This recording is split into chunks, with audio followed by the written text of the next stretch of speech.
അത് ബർക്കത്തുള്ള ദിവസമാണ്. അത് നെഹ്സിന്റെ ദിവസമാകുന്നത് സത്യനിഷേധികളുടെ മേലിലാണ്. മുഅ്മിനീങ്ങളുടെ മേലിൽ ബർക്കത്തുള്ള ദിവസമാണ് എന്ന് ഇമാം സാവി റളിയല്ലാഹു അൻഹു പറയുകയാണ്. ഇമാം സുയൂത്തി റളിയല്ലാഹു അൻഹുവിനെ തൊട്ട് അദ്ദേഹത്തിന്റെ കിതാബിൽ കാണാൻ സാധിക്കുന്നത് ഇഷ്തഹറ അലാ അൽസിനത്തിൻ നാസിയും അന്ന യൗമൽ അർബിയാ ഹുവൽ മുറാദു ഫീ ഖൗലിഹി യൗമു നഹ്സി മുസ്തമിർ.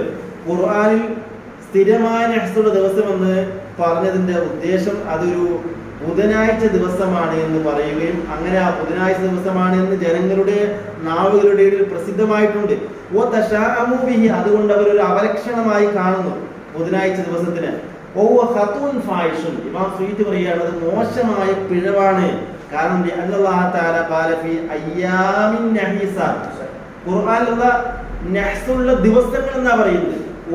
ദിവസങ്ങളാകുന്നത് സമാനിയത്തുൽ 8 ദിവസമാണ്. 8 ദിവസം തുടരെയായിട്ട് അവർക്കെതിരെ ശിക്ഷ അള്ളാഹുവിന് വന്നിട്ടുണ്ട്. അപ്പോൾ അങ്ങനെ വെക്കുകയാണെങ്കിൽ എല്ലാ ദിവസങ്ങളും നെഹ്സാണെന്ന് പറയേണ്ടി വരും. അപ്പോ എല്ലാ ദിവസവും നെഹ്സല്ലോ. പക്ഷേ ഇവിടെ നെഹ്സുള്ള ഉദ്ദേശം ആ നെഹ്സ് അവരുടെ മേലിൽ സത്യനിഷേധികളുടെ മേലിൽ നെഹ്സ് എന്നാണ് മഹാനവർ പറയുന്നത്. അതേപോലെ തന്നെ ഇബ്നു ഹജർ റളിയല്ലാഹു അൻഹു ഫതാവുൽ ഹദീസിൽ അവസാനം ഈ ചോദ്യത്തിന്റെ മറുപടിയിൽ പറയുന്നത് ഒരു പട്ടികയൊക്കെ വരുന്നുണ്ടല്ലോ അലി റളിയല്ലാഹു അൻഹു കുറിച്ച് നെഹ്സിന്റെ ദിവസങ്ങൾ.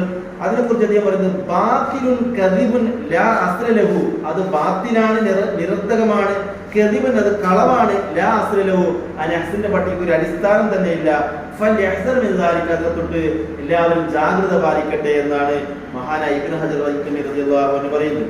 അതേപോലെ തന്നെ മഹാനപ്പെട്ട ജമലുൽ മുഫസ്സിറുകൾ ഇതിന്റെ വ്യാഖ്യാനത്തിൽ പറയുന്നത് ഇതേപോലുള്ള വ്യാഖ്യാനമാണ്. ഇതേപോലെ എന്ന് വെച്ചാൽ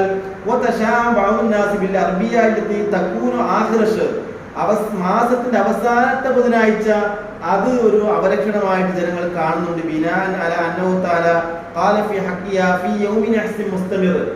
വിശുദ്ധ ഖുർആനിൽ സ്ഥിരമായ നെഹ്സുള്ള ദിവസം എന്ന് പറഞ്ഞത് അതൊരു മാസത്തിന്റെ അവസാന ദിവസത്തിന് ആണ് എന്നതിന്റെ അടിസ്ഥാനത്തിൽ പറയുന്നത്. അതിനെ കുറിച്ച് പറയുന്നത് ലാ വജിഹ ലഹു. അതിനൊരു ന്യായവുമില്ല.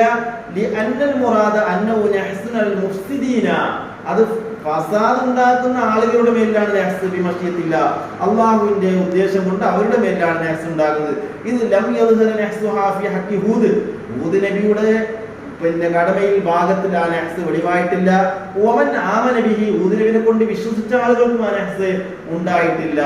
അപ്പോൾ ഇവിടെ നെഹ്സ് എന്നതുകൊണ്ട് ഈ വിശുദ്ധ ഖുർആനിൽ പറഞ്ഞത് അത് സത്യനിഷേധികൾക്കാണ് നെഹ്സ് ഉണ്ടാകുന്നത്.